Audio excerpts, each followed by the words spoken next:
사실 정유라 부정 입학의 중심은 바로 김경숙 씨다. 아닙니다. 하고 맞습니다. 그 제가 거짓 증언 계속 물었었습니다. 들을 이유가 없어요. 제가. 아닙니다. 실장님 이것도 모른다고 하시는 거예요. 이것도 진작 이런 사실들이 있었다라고 왜 말 못하는 겁니까? 김기춘 실장하고 똑같은 수준이에요 지금. 그러니까 아주 작정하고 나오신 거예요 오늘. 본인이 부끄럽지 않으세요?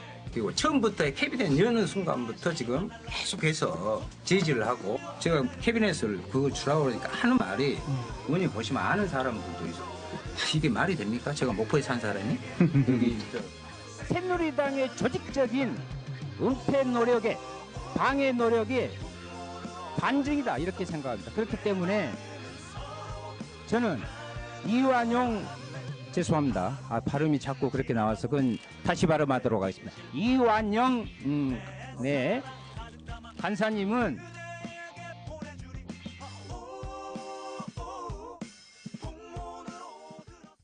네, 다음 주 월요일이면 최순실 게이트 7차 청문회가 열립니다. 보신 대로요. 청문회에서 존재를 확실하게 부각시킨 두 분 의원을 모셨습니다. 새누리당 황영철 의원, 윤소아 정의당 의원 나오셨습니다. 어서 오십시오. 예, 네, 안녕하세요. 먼저 의원님, 윤전추 행정관이 어제 헌재 증인으로 나왔단 말이에요. 청문위원 하시면서 그렇게 보고 싶어 하셨잖아요. 네. 어떤 느낌 드셨어요? 뭐 사적으로 보고 싶었을 이유는 하나도 없고요. 꼭 나와서 국민들 앞에서 좀 진실을 말하게 만들고 싶었는데 사실은 청와대 행정관이 현재 공직에 있는 거잖아요. 그렇죠. 예, 그렇기 때문에 이 청문회를 거부한다라는 것은 대단히 본인으로서는 어기기 어려운 일인데 그 본인이 거부했다는 것은 매우 윗선의 작용이 있었다라고 봐야 되겠죠. 윗선이라고 합니다. 네네, 뭐 아실만한. 네. 그럼에도 불구하고 이제 어저께 나온 것은 상당히 이제 준비된 발언을 하기 위해서 나왔다. 이제 이렇게 생각할 수밖에 없어요. 그러다 보니까 그 준비된 발언이 저희들이 청문회에서 확인한 조여옥대위 또 고영태 부장 이런 증인들과 관련된 발언과도 매우 상치되는 발언들이 나왔고요. 그래서 좀 더 깊이 있게 저희들 다음 주 월요일 날 청문회가 있습니다만 다음 주 월요일 날 청문회에 다시 꼭 나오길 지금 바라고 있습니다. 윤 의원께서는 어떻게 보셨어요? 지금 먼저 대기하고 있는데 우리 MBN에서 제목을 멋있게 뽑았어요. 그러니까 청와대 방패로 나서고 선택적 기억 상실증을 보였다. 이것이 윤전추 행정관에 대한 명확한 규정이 아닌가 이렇게 생각합니다. 그런데 그 청와대 방패로는 나섰는데 거기에 종이방패 역할밖에 지금 하고 있지 못한가 이렇게 생각합니다. 결과적으로요? 예. 이렇게 지금 자기 스스로의 판단과 사실관계를 이야기하기보다는 뭔가 각본을 짰는데 그동안에 진행되어 왔던 기존 진술의 여러 과정이 있거든요. 이것도 크로스 체크하지 못하고 나온 것 같다. 뭐가 제일 앞뒤가 안 맞는가요? 실제로 대통령에 대한 변명으로 일관했는데 특히나 신보라 증인과 이 부분이 맞지 않고요. 특히나 최순실은 모른다. 그리고 여기는 봤다, 안다. 이런 부분에 기본적으로 기본 성립도 되지 않는 이야기로서 방패막이로 나섰다. 이것은 상당히 문제가 있다 이렇게 봅니다. 윤전추 행정관이 어제 나와서 세월호 7시간에 대해서 굉장히 조금 뭔가 해명하려고 굉장히 노력을 했었거든요. 네네. 그래서 대통령의 머리 상태도 얘기하고 TV 문제가 되는 발언들이 논란이 되고 있지만 TV 얘기도 굉장히 구체적으로 얘기했습니다. 네네. 그 부분을 얘기하고 싶었을까요? 그러니까 사실은 윤전추 행정관이 세월호 7시간의 미스테리를 풀어낼 수 있는 솔직하게만 얘기한다면 상당히 이제 키맨 역할을 할 수 있다고 이제 보죠. 그런데 어저께 나온 것은 결국 이제 대통령이 그 세월호 7시간 동안 충실하게 직무에 임했다라는 것. 그다음에 또 확인된 만약에 이 부분도 확인이 안 됐다면 모르쇠로 이걸 일관했을 텐데 그 헤어 디자이너가 이제 머리를 만져줬다. 이 두 가지 부분에 대해서 그럴 만한 타당한 이유가 있었다라는 것을 얘기하기 위해서 나왔다고 봐야 되겠죠. 근데 거기서도 두 가지가 상치됩니다. 그러니까 오전에 정상적인 직무를 할 수 있는 그래서 머리가 직무를 단정했다고 얘기를 했으면 오후에 손질을 따로 할 이유가 없었다고 봐야 되겠죠. 그런 위급한 상황이라면 자기가 어떤 개인이 보기에도 단정한 머리 상태였다면은 굳이 머리 손질을 하지 않고도 예. 즉시 뛰어갈 수 있었어야 된다고 그게 이렇게 상식적이죠. 보고 있어요. 예. 이제 그런데 또 오후에는 다시 그 머리 손질을 했는데 그 부분은 뒷머리 부분이 약간 헝클어져 있어서 머리 손질을 할 수밖에 없었다라고 얘기하는 걸 보면 이 직무했다는 사실을 증명하기 위한 것과 예. 또 머리를 해야 된다 왜 했는가 이 헤어 디자이너를 미용사를 왜 불렀는가 이 두 가지가 상치될 수밖에 없는 그런 증언이 나왔다고 봐야 되겠죠. 예. 이번에 세월호 7시간 탄핵 심판에서도 굉장히 중요한 부분인데 윤 의원께서 보시기에는 어떤 점이 가장 좀 규명이 안 됐다고 보십니까? 기본적으로 이제 그 의료농단의 문제와 긴밀히 좀 의료요? 연결돼 있어요. 예. 그러니까 국가 2급 비밀이라고 그러대요. 대통령 피는. 예. 그런데 그것을 보안 손님이라는 이유로 김상만 참가 불법적으로 반출해서 그 검사를 했던 부분 그리고 불법 시술 여부 이런 것들이 명확히 좀 밝혀져야만이 그래서 윤전추 저는 행정관이 예. 최순실 집사 노릇을 청와대 내부에서 해왔거든요. 예. 그래서 그 부분에 대한 것들을 많이 알 텐데 그런 부분들은 전혀 빼버리고 TV가 있냐 없냐. 예. TV가 없다 하니까 저는 그 옷 한 벌 안 사면 TV 좋은 걸로 살 텐데 그 참 저 이해가 좀 되지 않고요. 너무 이렇게 좀 엉성한 부분으로서 대통령을 변호하려는 억지 변론, 변호 이런 모습으로밖에 평가되지 않습니다. 예. 또 더 중요하다고 할 수 있는 사람들이 안봉근 비서관이나 이재만 전 비서관인데 그렇죠. 예, 예. 청문회 지금 한 번도 네네. 나오지 않고 월요일에 나올 가능성도 좀 낮아 보이잖아요. 그럴 것 지금. 같습니다. 네네. 예.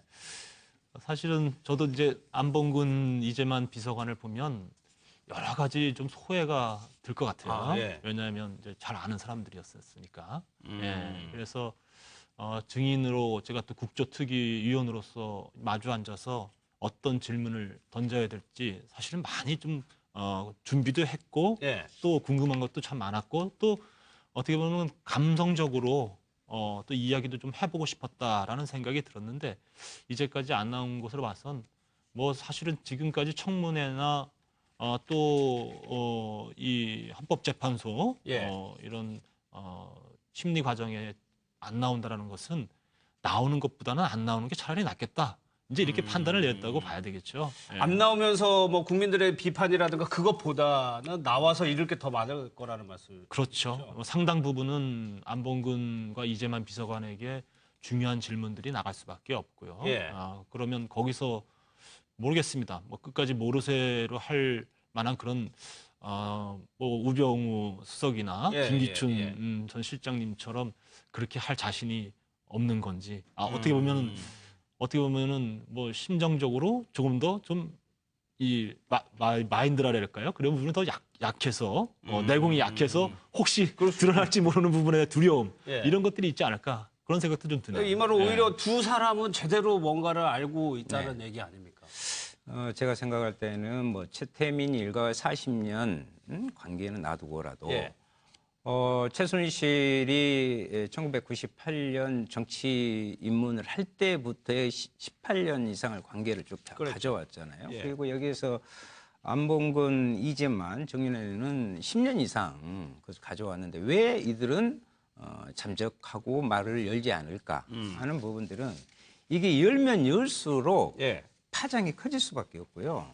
관계도가 더 깊게 됩니다. 그리고 저는 윤전추 행정관한테 꼭 물어보고 싶었던 네. 게 그 전에 보면은 지금 청와대 2층에 집무실이 있습니다. 예. 근데 1층에가 그 전에는 영부인이 활동하는 본관 공간이 말씀하시는 거죠? 그렇죠. 예. 그런데 최순실이 관저만이 아니라 여러 통로가 있는데 1층에 영부인 사무실 필요가 없잖아요. 지금은. 예. 그래서 거기에서 정호성, 안봉근 등의 비서관을 불러다 놓고 회의를 하고 지시를 했다는 그 부분을 밝혀내야 됩니다. 그런데 거기에서 윤전추가 청와대 내에 집사 노릇을 했기 때문에 윤전추가 예. 그 부분을 잘 알고 있지 않는가 그래서 안 본 건 이제만 이 부분들이라든가 이런 것은 파도 끝이 없는 부분에 확산을 우려한 예. 그런 부분이다 저는 이렇게. 예. 최순실 씨도 어제 재판이 있었는데 윤 의원께서는 실제 수감동 거 가가지고 예, 직접 뭐 질의응답도 하시고 그랬는데 예. 어제 재판 모습하고요. 그 네네. 구치소에서 그 신문을 했을 때하고 뭐가 가장 조금 다르던가요? 우리 황영철 의원님도 같이 갔었는데 한마디로 변하지 않았습니다. 변하지 않았어요? 기대도 하지 않았지만 아나무인 그 자체였고요. 그러니까 예. 예를 들면 국정조사위원들이 질의를 하고 있는데 나 몸이 안 좋으니까 가야겠다. 내가 왜 이러고 있어야 되냐 예. 하면서 옆에 이제 그 개호를 하는 여성 교도관이 있거든요. 그 예. 귀를 이렇게 치면서 하고 치면서요? 이렇게 싹도 치면서 나 가야겠다. 그리고 시종일관 재판에서 이야기하겠다. 이런 것이거든요. 그래서 아니 의원들 질문에 짜증까지 이렇게 내고 그래서 저는 정말 깜짝 놀랐어요. 그리고 이제 단호하게 이야기했던 답은 정유라 왜 부정위박이냐. 이 부분은 고개를 치켜들고 이렇게 이야기하는 데에서 약간의 좀 썸뜩함마저 느꼈고요. 예. 이 과정에 오히려 저는 또 문제를 느낀 것이 거기 감방 청문회까지 하는 어떻게 보면 참담한 현실이었는데 서울구치소 측에서 대단히 좀 의도적으로 예. 국조 방해를 하는 최순실 씨를 보호하는? 예, 최순실이 앞쪽에 사무실에 있었거든요. 근데 그 부분에 대해서 기동순찰이라고 이제 저희들도 옛날에 이제 있어 봐서 아는데 저희들은 다른 제목으로 갔습니다만은 그러한 대단히 그 무력 진압대거든요. 그런 부분을 사무실까지 배치하고 하는 것은 이건 국정조사 방해로 분명한 책임을 물어야 된다 이렇게 생각합니다. 아니 근데 어제 재판에 보면은 최순실 씨 고개 푹 숙이고요. 얼굴 손으로 가리고 굉장히 되게 부끄럽고 죄스러운 모습으로 보여졌거든요. 그게 부끄럽고 죄스러운 모습은 아니고요. 예. 상당히 카메라를 의식한 모습이라고 봐야 되겠죠. 이제 본인이 뭐 직접 봤는지는 모르겠습니다만 주로 이제 그 언론에서 사진이라든지 방송에서 나오는 모습이 이제 주로 이제 눈을 무섭게 치켜뜨는 모습, 이제 뭐 이런 거죠. 누굴 노려보는 듯한 모습. 예. 이제 그런 모습이 방송이나 사진에 잡혔다는 것을 알았을 것 같아요. 그러니까 최대한 그런 것을 안 보이기 위한 아주 의도된 행동이라고 볼 수밖에 없죠. 그래서 저희들이 감방 청문회를 할 때도 처음에는 이제 마스크로 입을 가리고 예. 그리고 저희들과 눈을 안 마주치려고 계속 내려보고만 있었어요. 처음에는? 예, 내려보고만 있었어요. 그래서 저희가 중간에 왜 마스크를 쓰고 있느냐, 예. 마스크를 벗어라 해서 마스크를 벗기고 저희들이 이제 신문을 진행을 했고요. 예. 그리고 나서 이제 간혹 가다가 본인이 이제 확실하게 부인하거나 아니다라고 얘기할 수 있는 상황. 그리고 또 딸과 관련돼서 부정입학과 관련된 이야기를 할 때는 예. 단호하게 부인하기 위해서 눈을 치켜뜨고 안경 너머로 저희를 바라보면서 이제 세게 답변을 하는 모습 이런 걸 봤죠. 그러니까 어저께 뭐 상황이 전혀 뭐 감방 청문회를 할 때와 또 이 카메라가 있을 당시의 모습은 다른 모습이라고 볼 수가 없고요. 예. 그거는 국민들에게 자신의 모습이 공분을 살 만한 모습으로 비춰지는 것을 최대한 예. 안 보이기 위한 뭐 의도된 연출이다 이렇게 볼 수밖에 그러니까 뭐 없습니다. 언론에서는 정유라 씨가 최대 아킬레스건이라고 뭐 지적들을 하는데 실제로도 동의하세요? 전 그 부분은 상당히 동의합니다. 그러니까 이제 어떻게 보면 최태민 씨가 최순실 씨에게 주었던 그런 과정들, 예. 예? 그러니까 모녀 간의 관계가 이제는 이 자녀 간의 관계가 이제 모녀 간의 정유라한테. 정유라한테 이어지고 있다라는 걸 상당히 봤고 그리고 여러 가지 정황상 정유라에 대해서는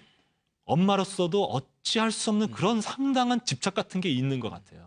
예, 그래서 저희들이 정유라를 통해서 정유라가 만약에 그 최순실 씨가 제대로 답변을 안 했을 경우에 예. 정유라가 어떤 처벌에 처할 것이다라는 그런 위험한 상황이 인식이 된다면 예. 상당 부분은 딸을 위해서 본인이 다른 진술을 할 수도 있을 거다라는 그런 생각도 좀 듭니다. 윤 의원께서 비슷한 생각이세요? 처음으로 그래도 유일하게 예. 박 대통령과 정유라 딸 누구가 더 소중하냐 이렇게 예, 물었을 예. 때 한참 있더니 정유라 우리 딸 딸이다. 이야기하면서 약간 고개를 그래서 아마 정유라의 압송 여부에 따라서는 새로운 국면이 또 열릴 수도 있다. 이렇게 좀 근데 그게 시간이 이제 오래 걸리고 네, 또 네. 국조특위도 있다 보니까 네, 국조특위가 덴마크로 가자 뭐 그런 얘기도 있었잖아요. 그런 이야기도 사연이 된 있었죠. 겁니까? 그러니까 저희들은 그 이번 국조특위가 30일 본회의 의결을 거치면 네. 30일 연장할 수 있잖아요. 그렇죠. 그런데 이제 중요한 것은 국조특위는 그렇습니다.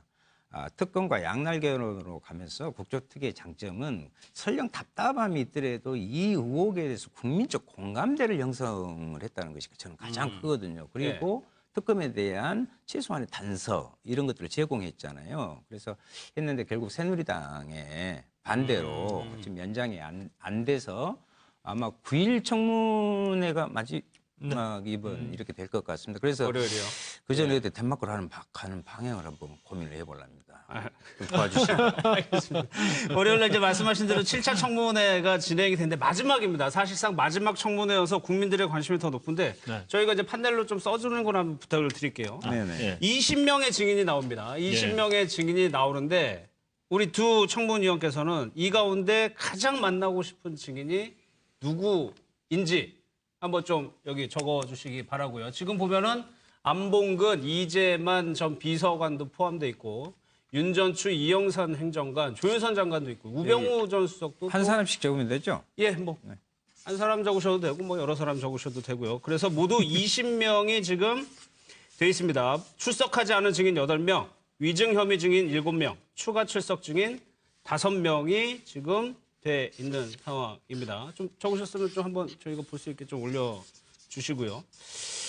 저희들도 그렇고 뭐 시청자 여러분들 뭐 안봉근 비서관이랑 이재만 비서관들 얼굴도 최근에 얼굴도 상당히 궁금해하실 것 같은데 황 의원님부터 한번 좀 설명을 해주실 거예요? 누구로 적으셨나요? 예.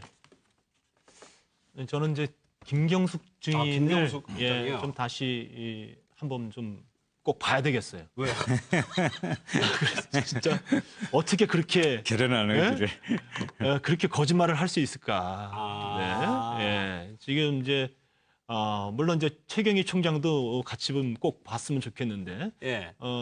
저희들 청문회 당시에 뭐 최순실과의 관계를 극도로 부인했고 그랬죠. 그리고 정유라 특혜 입학에 전혀 관여한 바가 없다라고 얘기했는데 특검 조사에서 진실이 밝혀지고 있잖아요.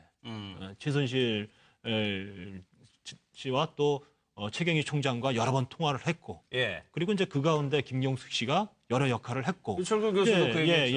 예. 그런 게 분명히 나오고 있어서 이제 이런 상황 속에서 이 밝혀진 또 다른 이 확실한 예. 증거와 정황을 바탕으로 해서 다시 한번 김경숙 증인에게 또 이대 관계자 두 분에게도 예. 똑같은 질문을 예. 저희가 첫 번째 만났던 그 청문회에서 했던 질문을 다시 한번 똑같이 드려보고 똑같이 싶어요. 예. 이번에는 어떻게 대답을 할지. 그래서 제가 그날 아. 얘기했던 것 중에 하나가 바로 정유라 특혜 입학의 핵심은 김경숙 증인이라고 제가 확신한다. 여러 네, 가지 네. 정황을 봤을 때 그렇게 확신한다고 얘기했는데 어떻게 기억납니다. 생각하냐니까 예. 했더니 자기는 아닙니다라고 답변을 했죠. 그래서 이런 질문들을 다시 국민 앞에 보는 데서 국민들이 보는 앞에서 질문을 다시 꼭 해보고 싶습니다. 예. 이번에도 세 분이 포함이 돼 있으니까 돼 한번 좀 있습니다. 봐야 네, 되겠네요. 네. 예. 윤 의원께서는 누구를 적으셨어요? 저는 우병우 전 수석이요. 다시 꼭 만나야 됩니다.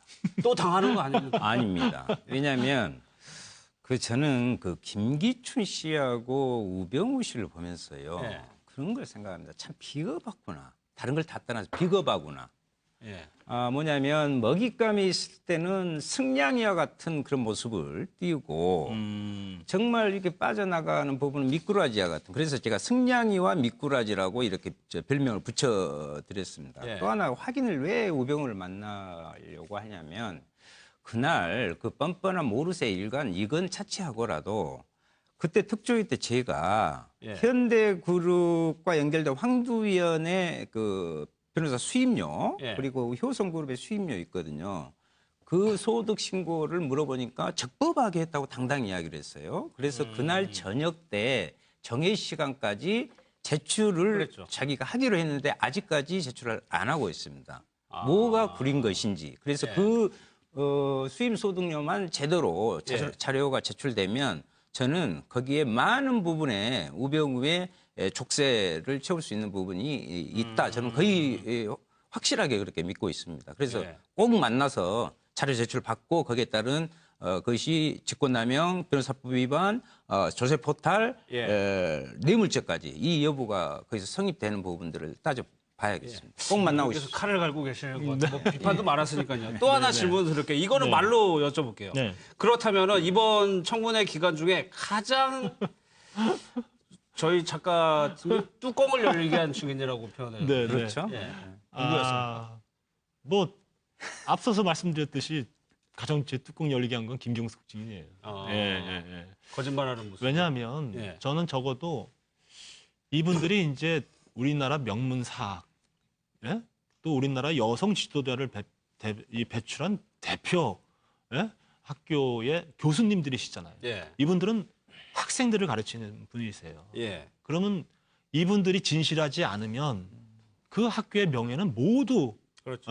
버려지는 겁니다. 그렇기 때문에 사실은 이날 적어도 이대 교수님들 나와셔서는 좀 진실되게 말을 할 거다라고 생각을 했었어요. 그래서 굉장히 진지하게 좀 물어보기도 하고 또 어떻게 보면은 자존심을 건드려 보기도 하고 했던 겁니다. 그런데도 불구하고 이 지금까지 그 이후 청문회 위에 밝혀진 바로는 정말 새빨간 거짓말을 학생들이 보는 앞에서 한 거예요. 이번 청문회는 이제 어르신들도 많이 봤지만 젊은 학생들이 또 젊은 층들이 굉장히 많이 봤어요. 그럼 그날도 제가 청문회를 하는 동안 이대 학생들로부터 계속 질문 과정과 관련된 이 문자를 받았습니다. 예. 때로는 너무 가혹하게 질문하니까 너무 이대를 뭐 이렇게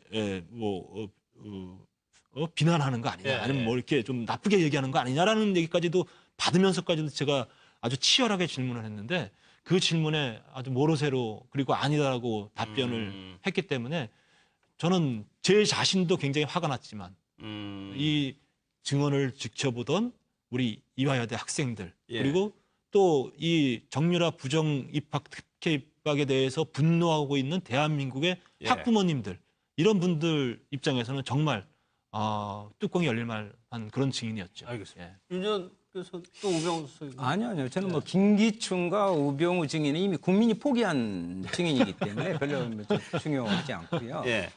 저는 그 재벌 증인들이 예. 특히 삼성이요. 정말 노동자들의 피와 땀으로 성장한 부분에 대한 전혀 사회적 책임을 느끼고 있지 못하다고. 오로지 어떻게 하면 뇌물죄를 벗어날까만 궁리를 하고 대단히 치밀하게 그 치밀함이 뭐냐? 모르쇠, 애둘러 답변 이런 걸로 봐서 앞으로 장경련 뭐 해체는 기정사실화된 것 같지만 이들이 과연 사회적 책임, 기업의 기본 윤리의식을 가질 수 있을까? 그래서 그 부분에 대해서 저는 오히려 상당한 문제의식을 느끼고 여기에 대한 구조적인 대전환을 해야 된다 이렇게 한번 다짐했습니다. 정치권 현안도 하나씩 좀 질문을 드리겠습니다. 개혁보수신당 발기인대회 하면서 네. 글쎄요. 개혁입법으로 선거 연령 하향하는 걸 기대했는데 잘 안 됐단 말이에요. 지금 새누리당과의 보수 경쟁을 어떻게 해나가요? 생각이세요? 뭐 정책으로 경쟁을 해나가야 되겠죠. 예. 저희들이 뭐 개혁이라든지 쇄신이라든지 이런 것은 말로 해서는 국민들이 안 믿어줄 것이고요. 행동하고 실천하는 모습으로 보여줘야 되는데 결국은 그것은 정책으로 나타난다고 봐요. 앞서 말씀드린 대로 선거 연령 18세 이하 문제는 저는 찬성합니다. 개인적으로요? 예, 찬성하고 우리가 그날 회의할 때 대부분의 의원님들이 다 찬성을 했어요. 예.